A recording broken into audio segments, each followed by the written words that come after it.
Hello everyone, this is part 36 of What If Naruto Was Adopted by Kakashi, and I hope you guys enjoy this video and to like, to subscribe, and check out the playlist, to see more comment down below. Now let's start the intro. They call me a god. They call me a god. They call me a god.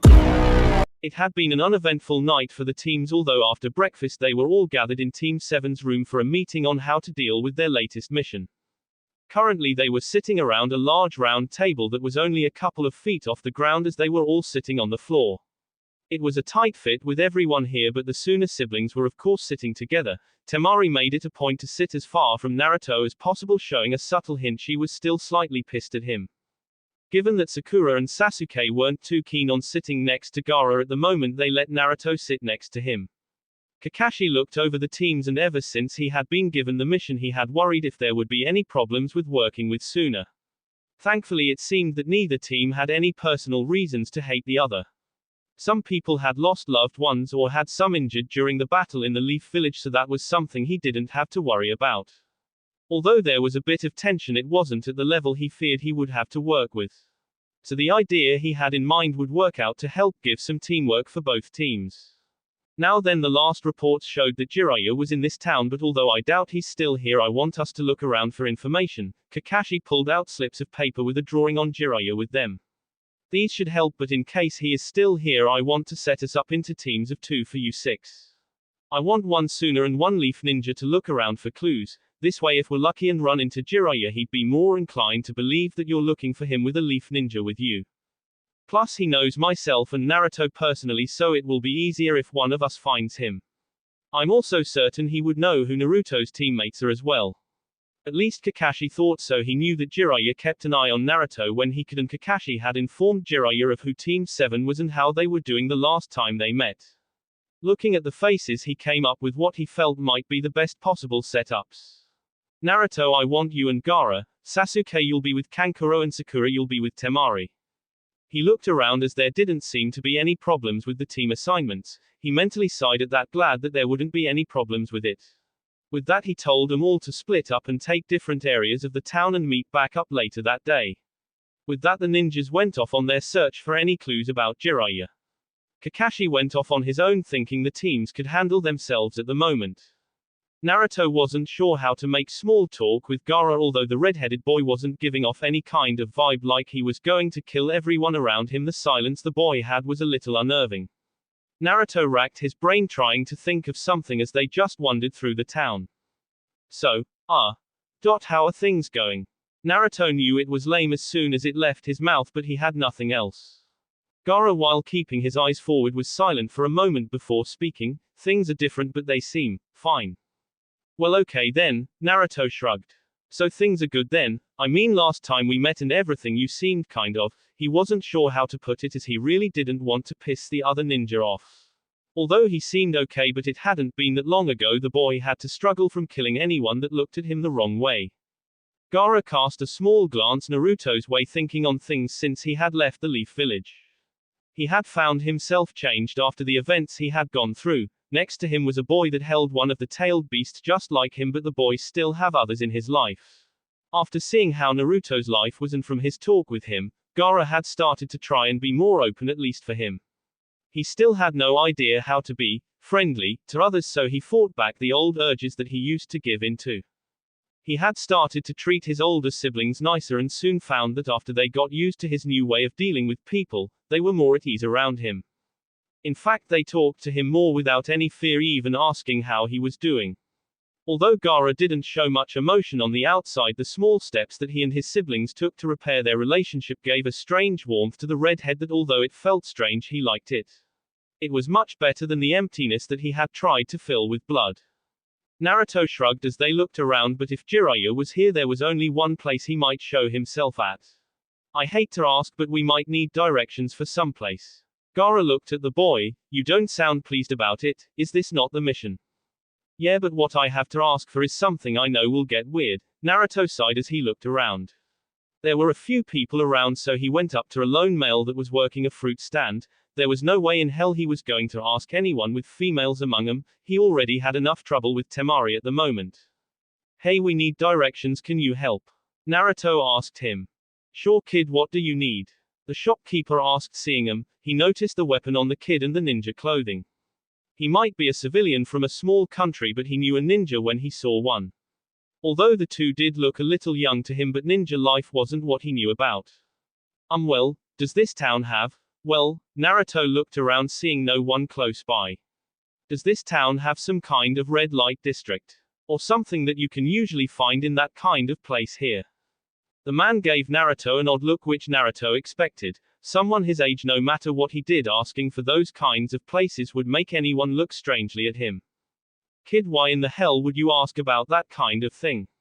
The man raised an eyebrow at him. Naruto shifted as he tried to think. We're looking for our grandpa, he's supposed to be in this village. He's kind of tall with long white spiky hair. Our grandmother sent us to get him as he's been known to hang around those kinds of places. Naruto remembered how his dad once told him that the best lies were always something with a little bit of truth in them. It was true that Tsunade had sent them after him and that Jiraiya did like to hang around those places. He just figured if the man thought that this was a family matter, then maybe he would be more willing to help. He was thankful that he wore a mask, as it also made it a lot easier to lie. The man seemed to nod, looking at the two of them over. They didn't seem like they were relatives, but then again the one kid's mask hid a lot of his face. There was also the fact the blank look in the redhead's eyes was a little disturbing. Well, it wasn't any of his business really, plus he had his inventory to sell at any rate. With a sigh he pointed them in the right direction as Naruto thanked him as they left. Gaara was silent for a moment, having taken in everything. He knew that lying was part of a ninja's job sometimes, although he was a little confused by his reactions to the places he named. Is there something wrong with the red light district? Naruto nearly stumbled in his step as he looked at Gaara's blank reaction. You do know why they call it that, right? Again, nothing but a blank look. Okay, well, it's where you can find some adult stuff to do. With girls. Gaara still was giving him a blank look. Does this have anything to do with that one girl I saw you with, the one with the white eyes?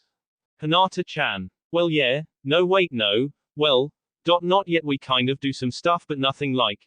You know what? Forget about that stuff. Naruto palmed his face, trying to think about this whole thing. It has places where you can meet girls and stuff. You do know what to do with a girl, right? Gaara just again gave him a blank look. Seriously. Naruto then thought about it, as Gaara most likely hadn't even thought about girls before. He got a huge grin on his face. Well, I guess that means I can tell you all kinds of fun things you can do with the right girl. East end of the village. Sasuke and Kankuro found themselves looking through a more commercial area. Kankuro wasn't sure where they were supposed to be looking, but Sasuke seemed to be actively looking for something, so he just followed his lead. The boy seemed to stop at a bookstore. As he looked at the front of the store, he stopped to see a certain set of books in the window. He seemed to scowl slightly at them before walking into the store. Kankuro looked at them and knew what they were. He had seen those books for sale all over the place. You could see the label that showed it was for adult readers only, which only made him wonder even more. Sasuke entered the bookstore and saw a man working the counter. He couldn't believe he was going to do this. This was one of the most humiliating things he would ask about, but it wasn't like he had much choice. He walked up to the man as he looked at the young dark-haired boy. Can I help you, son? Sasuke tried not to clench his jaw. I was wondering if the man that wrote those books in the window came by not too long ago. Jiraiya of the Sanin, I heard, was in the area. The man eyed the young man curiously as he looked at his companion, who wore an odd black outfit and with odder face paint. Although a few days ago the man had showed up, he had gotten some orders given that they were big sellers. But he didn't see why some young boy wanted to know about the author of those books. Look, kid, I don't just get authors showing up on my doorstep. Why are you so interested in the guy? Sasuke couldn't believe he was about to say these words, but it was for the mission. It's because I'm a fan. The man raised an eyebrow. Find that hard to believe. Then Yoriko waited for her hero to show. She left the door to her balcony opened as an invitation for him. She knew her father disapproved of him, but she couldn't stop her burning love for him.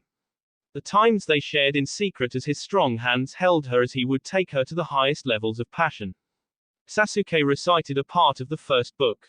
The shopkeeper knew that as well, as he too had his own copies. given that he was able to get Jiraiya to sign his personal collection plus a few other copies. He was impressed that the kid had read the books. Hey, that's from the first volume. Surprised you were able to read that, kid. What did you do, steal your old man's copy? The man grinned, knowing how young boys were. Sasuke felt his eye twitch at the mention of his father, as there was no way his father would have kept such crap in his home. But he kept his anger in check as he made up a story about being a fan of Jiraiya reading the books from his father's collection. He was able to get the shopkeeper, after thinking that Sasuke was a fan, opened up for the boy. After some questions, Sasuke left the shop, now with some information at least.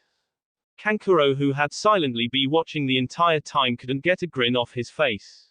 Who would have thought that the seemingly cold and calm last of the Uchiha had secretly been reading adult books?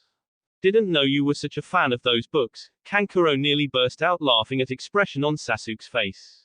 Sasuke bristled at the comment. I'm not, but that idiot teammate of mine made me listen when he read a chapter out loud. Although it had been a long time ago, the memory of that moment was burned into his brain. Back in the academy, Naruto had learned the headhunter technique and used it on Sasuke once. Naruto made him listen as he read out one of his father's books out loud in front of everyone. Of course, Naruto had gotten punished for it, but Sasuke had never forgotten that humiliation. Now that he thought about it, he never did get him back for that day. Well, that was a thought for another time, given that event had actually been useful for once. But he would be just perfectly glad to forget that had ever happened, or what he had just gone through. His father might be turning over in his grave at the lies he had just used to get the man's trust back there. He hoped the others had other luck. North end of the village. With Temari and Sakura, they were making their way through what looked to be a market.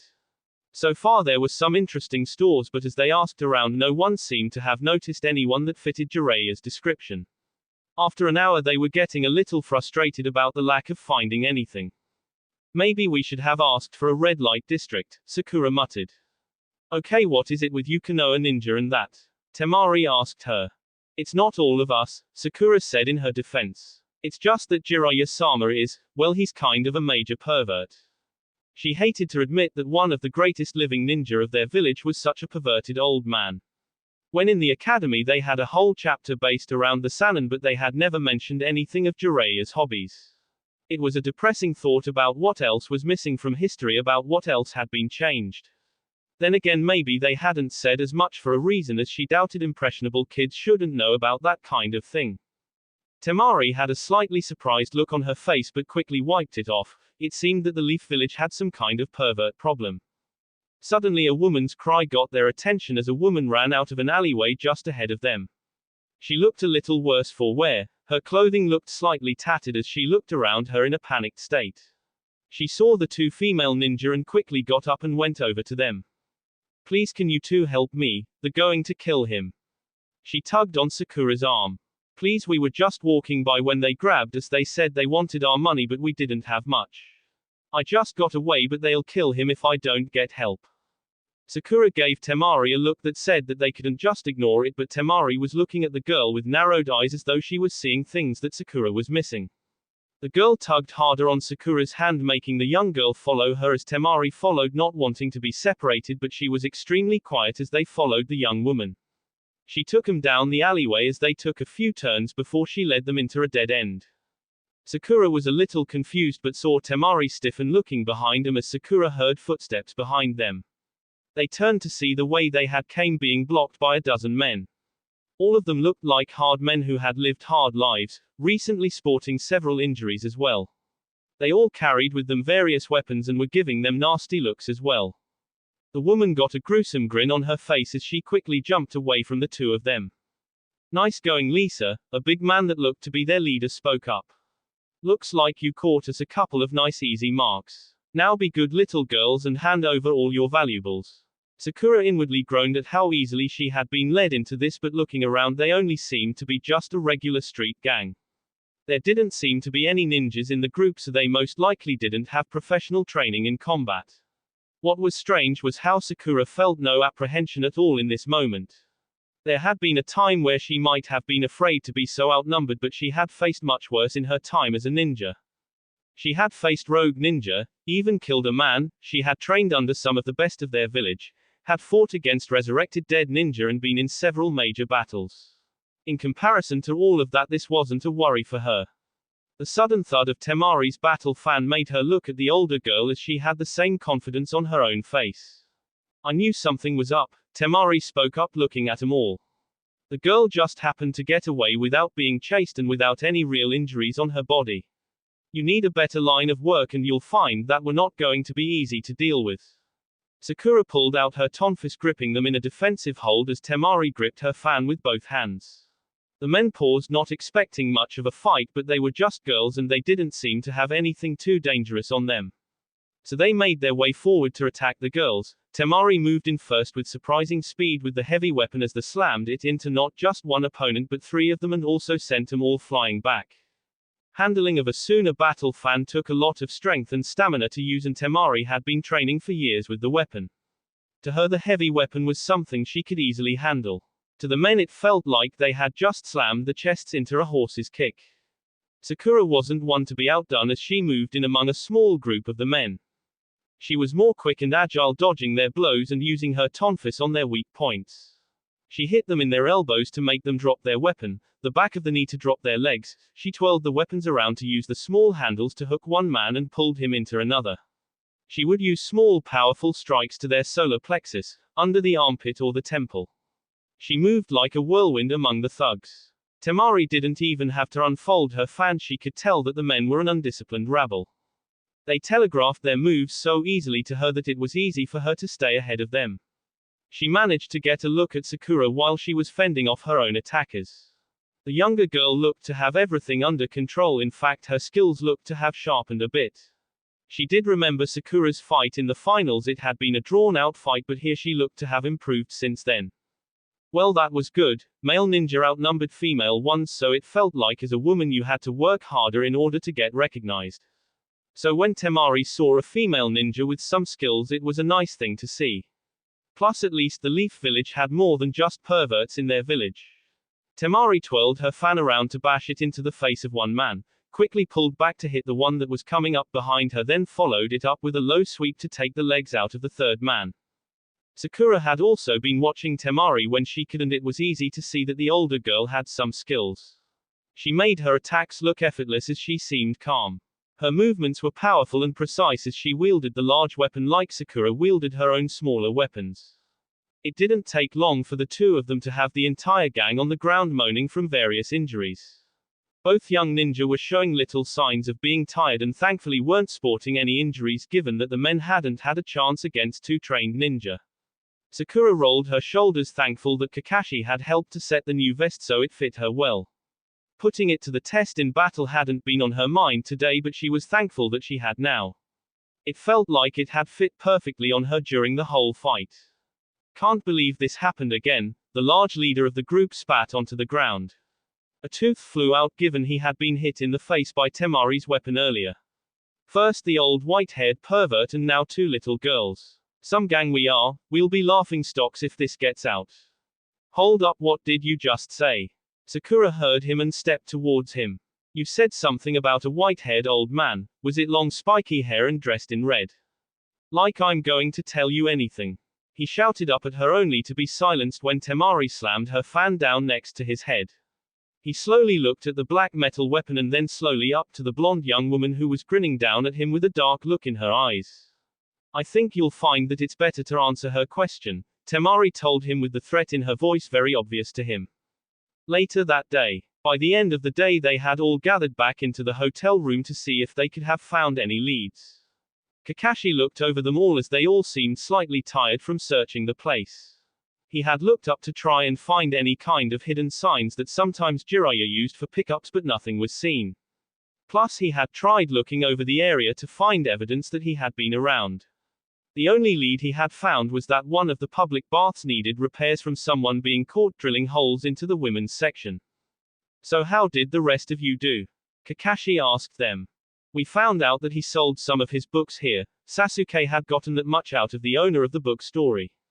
Apparently his books were one of the more popular ones, and Jiraiya had shown up with a black eye to see if the story would like some more. He also apparently signed some of them so that the owner could sell them at a slightly increased price. The owner did say that there were other stores he could sell his books at. Sasuke pulled out a list. These are the stores and where they are found, but he didn't say anything about where he was going from this. Kakashi took the list and nodded. This could help narrow down their search if only for a moment. Sakura, Temari, what did you two find? We did have a run-in with some kind of gang, Sakura told him, feeling slightly impressed by herself. They were pulling some kind of scam about a girl asking for help and then tried to gang up and rob people. When we beat them, they said something about being beat up by a ninja before, Temari continued on. From how they described him, it sounded like Jiraiya. From the looks of it, they said he was packed up for a long trip. They just told you all of this? Kakashi asked. Sakura and Temari shared a look before they both smiled. Temari smiled just a bit more dangerously as she spoke up. We asked really nicely about it and they were very cooperative because of it. She didn't fool anyone at the table, but as long as no one was killed and the local police or whatever law enforcement this town had, didn't show up looking for some questions answered before they left, Kakashi let it go. Although it wasn't like any police group could handle them, it would just be a minor inconvenience to deal with such a hassle. Looking at Naruto and Gaara, he wondered what they had found out. He plans to go up north, Naruto told them, seemingly smug in what he had gathered. In fact, he was hoping to stop in at 3 Pass Village, that's near a mountain. He was hoping to stop there since he heard some good things about that village, so he might be there now. Maybe at some place called the Kitten Club if we hurry. Kakashi blinked in surprise, as did everyone else but Gaara. How did you find that out? I have my ways, he smiled smugly, crossing his arms. That was when Sasuke, who was sitting next to him, finally noticed the smell coming off Naruto. He took a stronger sniff of the air and looked accusingly at the boy. Are you wearing perfume? Naruto nearly jumped and looked shocked at him before trying to deny such a thing. That was when Kankuro noticed the same smell coming off Gaara. He eyed his little brother, wondering why he smelled like that. Gaara. Why are you covered in perfume too? He really hoped this wasn't some new thing with Gaara. The unstable killing machine was something he knew how to cope with. If his little brother had picked up some new and strange hobby to supplant his old one, he wasn't sure how to deal with it. It was most likely from those women. Gaara shrugged, not caring how he smelt. What women? Temari demanded to know, not liking where this was going. Especially given how Naruto looked panicked and was making stop gestures towards Gaara. The women at that strange club that Naruto took me to. It was so quiet in that moment you could literally hear a pin drop at that point. That was until Temari's hand slammed into the round table they were sitting at. What club did you take my little brother to? She demanded from Naruto. It was for the mission. Naruto defended himself from the anger of the sooner female. I figured that Ero Sennin would have gone to the more adult places first, so I went looking for one. So you went to a brothel then? Sasuke said deadpan towards him. You took my brother to a brothel. Temari was nearly seeing red in that moment. Naruto, I know we had that talk, but I think we might need to have another. Kakashi looked at his son. Although he did trust his son completely, he was just being a good parent and making sure nothing happened. Naruto, how could you? Sakura demanded from him. What if Hinata found out about that? It wasn't a brothel. Naruto shouted out. It was just one of those places you pay women to hang out with you and nothing happened. I would never betray Hinata-chan like that. Ah, so it was a hostess club. Kakashi felt a bit better at that. Those types of clubs, the women would flirt with you and tease, but they never had sex with the clients. It was just a place for men to escape into, a fantasy world where for one brief moment they didn't feel like losers or rejects and felt like the men they always wished they could be.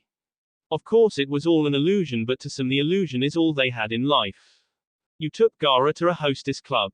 Kankuro looked at his little brother and got a small grin on his face. So how was it? Meet any interesting girls? That earned him a smack to the back of the head from Temari, who was fuming.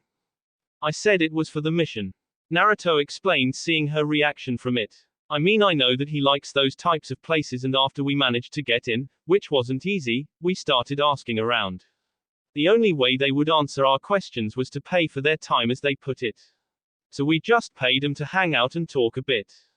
He didn't feel it was safe to tell her that he was also trying to loosen Gaara up some and show him a good time. I thought you also said it would teach me about girls. Gaara asked him. Naruto paled at Temari, whipped her head at him. Traitor. Naruto managed to get out before dodging Temari's fan coming down on the spot where he had been. Hey, calm down. Naruto told her as she started chasing him around. I'll calm down when I teach you not to try and corrupt my brother with your perverted ways. Temari angrily told him, giving chase. Sakura sighed, maybe I'll keep my mouth shut about that to Hinata. I think Naruto is going to get punished enough as it is by the looks of things. Then she noticed Sasuke smiling as Naruto jumped out of the window with Temari chasing her. What's with you? Sasuke just shrugged, getting even for an old score apparently. He said cryptically, although at first he hadn't meant to, but his line of questions had led to this. Ah yes, the end of the day was turning out just fine for him. Kakashi sighed as he got up. I better make sure she doesn't kill him. Hell, if she catches him, death might be a mercy, Kankuro commented as the man went to the window to catch up to the two blondes. My sis may be slow to get angry, but when she does, well, it's not pretty. So Gaara, where was this place again? It had been over a week and already the United team had been on Jiraiya's trail. So far they had tracked him to several inns and a couple of towns. They were currently in a field 1 day away from the next target, and from their information Jiraiya was most likely in the town. But it was getting late and Kakashi said that they would make camp before they got into the town, as they would have all day then to start their search. So the teams made camp as usual like they were used to, but one particular female was in an open area practicing. Temari had her eyes closed as she moved in slow practiced movements with her fan fully extended. She swept it in very practiced movements, movements that had been burned into her muscle memory as she imagined the flow of her body. It looked like a complex fan dance to an outsider, and in part it could be, but in reality it was the Suna's fan-style battle movements. She breathed in time with her movements as she was currently feeling the flow of chakra in her body. Slowly her moves built up until she did a twist with her body and went a rush of deadly wind ahead of her. The invisible wind sliced through the trees on the other side of the clearing, sending the pieces crashing down. She took a cleansing breath to look at her work. From her view it wasn't bad. She was more used to using rocks as targets, which were much tougher to cut through with a wind jutsu. Trees were much easier to cut, so she wasn't sure how to judge the power of her attacks. Whoa, that was cool. Naruto's voice jarred her from her thoughts as she quickly looked behind her with an annoyed look. She had wanted to get in a little private practice, plus the fact she hadn't even noticed him coming up on her also annoyed her. Both that he was able to do it and that she let it happen. If he had been an enemy, she would have been killed. I'm busy, Temari told him, folding up her fan looking away. Sorry, but I really wanted to see you use your wind jutsu, Naruto told her honestly. I mean, I've never seen someone as good as you before. You're a hell of a lot better than I am. Naruto wasn't kidding. The only other wind user he knew about was Asuma, and he hadn't seen much of his skills in that. Plus he figured that maybe if he appealed to her skills it might make her warm up to him. He had kind of made a bad impression on her, and after getting to know her and her brothers more on this mission, he felt that he didn't want to have her hating him. Plus maybe he could learn something from her. It wasn't often he got the chance to talk about wind chakra with someone. Temari paused as she listened to his compliment. So you know wind chakra as well, if I remember. Yeah, I can do the wind blade with my sword easily enough, but when I try this wind armor thing I keep screwing it up. Naruto jumped down to join her. Every time I try it I can only get parts of my body to be covered, like my arms, but when I try my whole body I can't hold it. Temari thought about it. I've only heard of that technique, so I can't really give you any hints on it really. It's supposed to cover your body in a protective wind shield. It's really hard to pull off because you have to hold it and yet have it flexible enough to move. You have to have lots of chakra and lots of control for it. Naruto made a face at that last part. Yeah, that's my problem. Every time I try to move it just kind of explodes.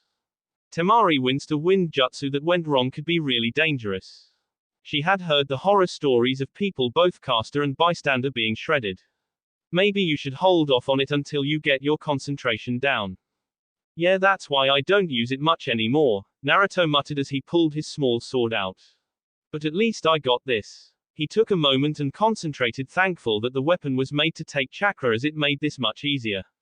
He slashed with the weapon as he used the wind slash technique. An invisible blade of wind traveled across the field, making a slash mark into the ground, and took 3 trees out. How's that? Naruto asked, grinning at her. Temari nodded her head. Not bad, but how about this? The two of them spent the next 10 minutes trying to show what they could do with their wind chakra. Naruto was eager to learn anything he could from her, trying to get hints and advice from her. She really seemed to know a lot about wind chakra, and as always he was eager to learn. Plus it was something they had in common, and he hoped with this he could get a bit more friendly terms with her. Not bad, your wind chakra is a little rough around the edges, but with time and training that should work itself out. Although I'd put that wind armor of yours on the back burner until you're ready to use it. Naruto pouted at that. Isn't there a way to improve on it? Not right away, she told him. You can't force something like this, it takes time to master. I can only think of 3 people offhand that even could pull that move off, and I'm wondering how you even got it. My dad got it. That explained a few things to her, given that Kakashi Hatake most likely copied it from somewhere. I really wanted to learn it soon though, Naruto sighed. Temari rolled her eyes. Why are you in such a hurry?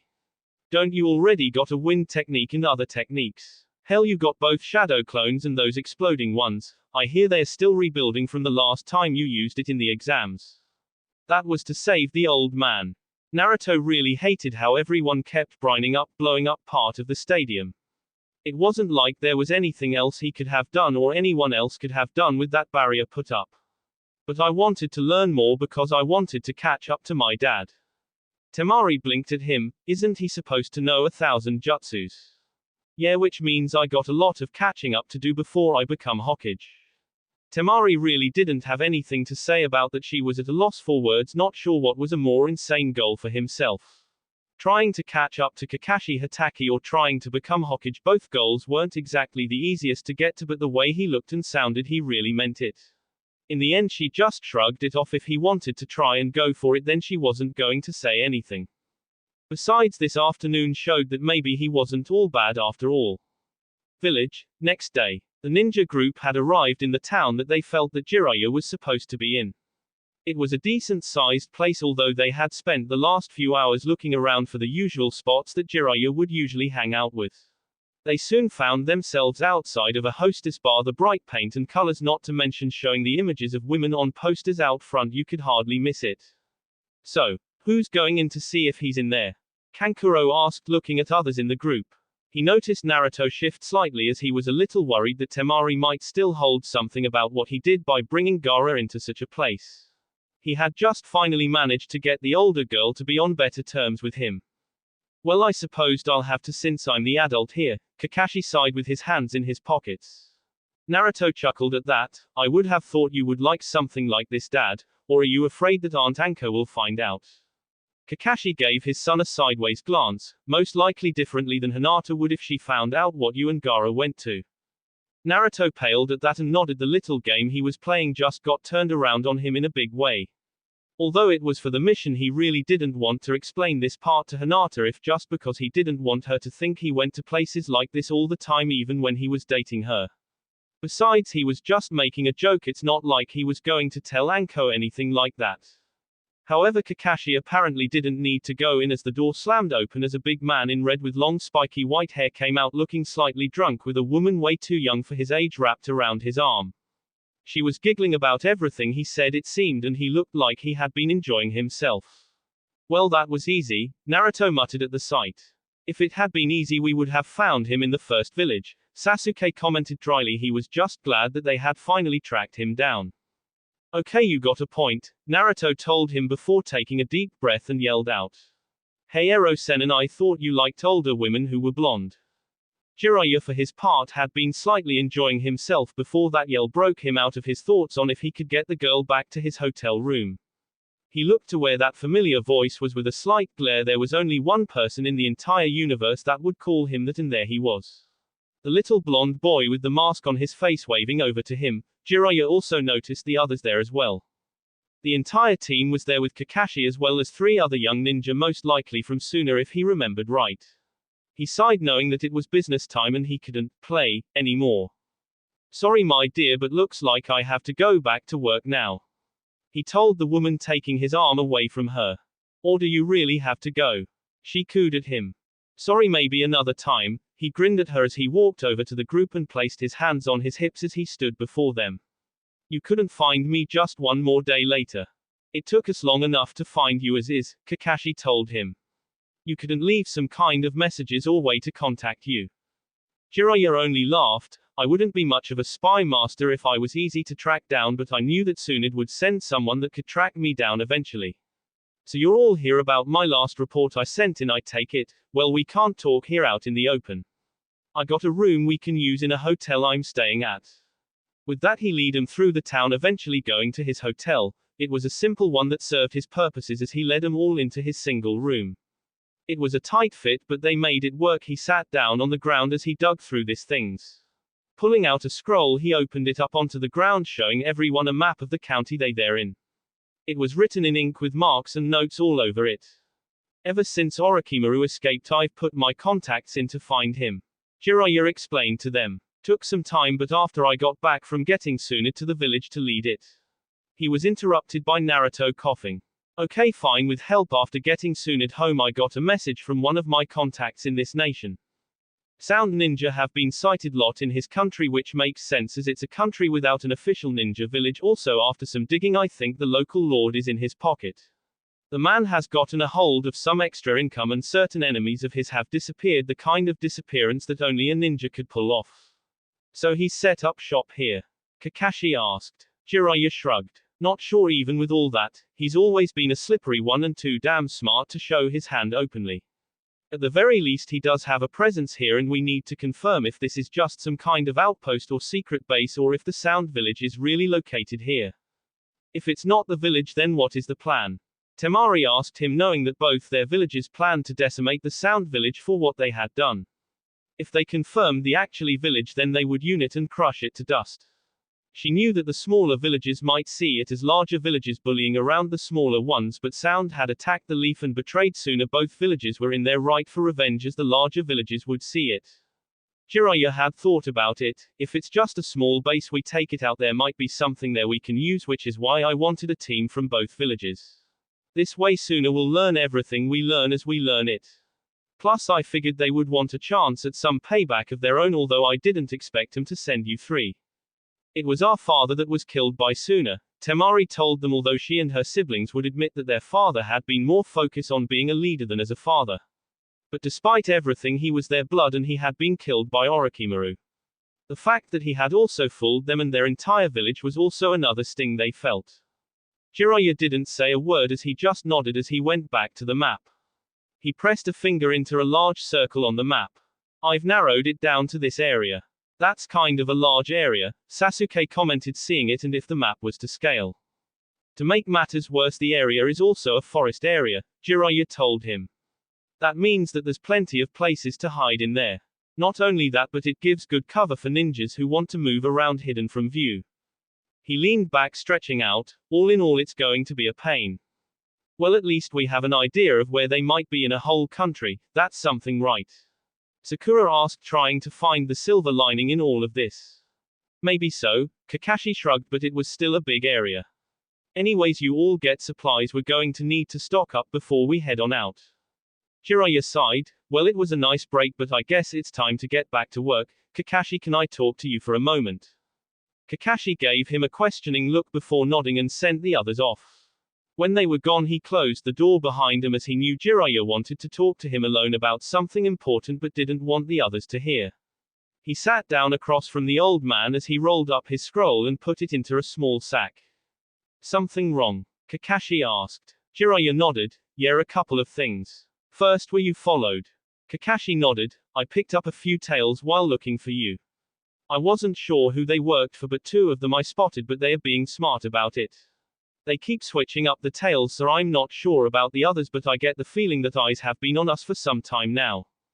Yeah, I had a feeling about that. I had to shake several people spying on me since I got into this country. It's one of the reasons I stayed to look around. When someone is very interested in what you're doing or where you are, it's a good sign that either they're looking for the same thing you are or trying to make sure what they got hidden is going to stay hidden. So it's a good bet that Orochimaru might know we're already here. Kakashi didn't ask it like a question, more of a statement, but Jiraiya nodded anyway. That was unfortunate since that meant they could face some stiff opposition if they got too close. What's the other thing you wanted to talk about? This Jiraiya got a bit more serious. While working out here, I also picked up a few more interesting details. I've heard that Akatsuki has been a bit more active lately since they had the balls to actually go into Konoha. I heard that they've started looking for specific ninja in all the major nations and even in the smaller ones. Kakashi remembered what they had been looking for when he had faced Itachi and lost. If they were close by, then not only was his son in danger but Gaara as well. This could complicate the mission if they ran into that group, and the thing he hated was that they weren't even sure who made up this group. He had been given access to the reports Jiraiya had made of this group given that Naruto was his son, but there was still too little information to know what could be coming. Jiraiya could see the man across from him was deep in thought, and it wasn't hard to know what it was that was keeping his mind occupied. He didn't envy the man. He had taken on Minato's son, and Jiraiya had to admit that the man had been a great father for the boy. But he had also inherited many powerful enemies that would see harm to the boy. Not that he thought Kakashi would shy away from protecting Naruto, hell, he knew the man would give his life for the boy. But this was a long hard road ahead of him to be a parent to such a boy, but the thing was Naruto couldn't have his father protecting him all his life. Sooner or later the boy would have to grow up and stand on his own. The kid had talent, but that talent needed to be forged into something that could become something really special. Maybe it was time to have a talk with Kakashi about an idea of his that he had for Naruto. While this was going on inside of the hotel, outside of the hotel by a nearby building, a single figure was standing in the shadows. He had been watching the hotel for some time now, as he had been ordered to. He had been watching for the Leaf team to enter the village as one of Orochimaru's spies. They all have been keeping a close eye on them, but he hadn't expected to run into Jiraiya as well. This was information that needed to get back to Orochimaru. He would watch for an extra hour before reporting to his handler. He would then keep an eye on them and see what they were up to. He quickly ducked back deeper into the shadows as he the 6 youths coming out. They were talking about something he couldn't hear from the distance away, as they seemed to split up and move off in several different directions. He would wait for a moment to make sure they were well out of the area before slipping away to make his report. In a previous village, an old man was working his little bookshop. It was getting close to closing time and it had been a long day, but at least he had decent sales for the day. Looking around, the last customer had left 30 minutes ago. Maybe he would close up early today, he could use the rest. He was beginning to think of packing up when the door opened and 2 figures walked in. He sighed in annoyance. He hated late customers, as he always had to kick them out as they usually stayed too long. It was a long day, so he never understood why some people waited until the last moment. He missed how one of them turned the sign on the door to from open to close, as the other found some blinds by the window and pulled them down.